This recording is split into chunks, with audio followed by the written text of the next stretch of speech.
நண்பர்கள் வந்து இவங்க மக்கள் பின்னாடி இருக்காங்க.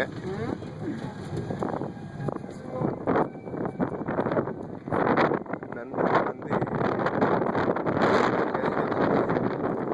நம்ம பார்க்குறது வந்து சிசிடிவி கேமராவில் வந்து இதெல்லாம் பார்த்துட்டு இருக்காங்க.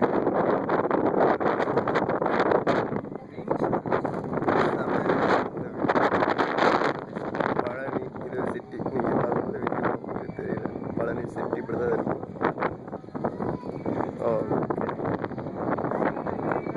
நீங்கள் வந்து இந்த வீடியோ வந்து யூடியூப் sivraj.pm@gmail.com போனீங்கன்னா யூடியூப்ல இந்த வீடியோ அவைலபிள். எப்போவுமே ஆல்வேஸ் 24 hours. பழனிமலை அழகை நீங்கள் வந்து பழனிமலைக்கு வராமையே ரசிக்கிறதுக்கு ஒரே தேவை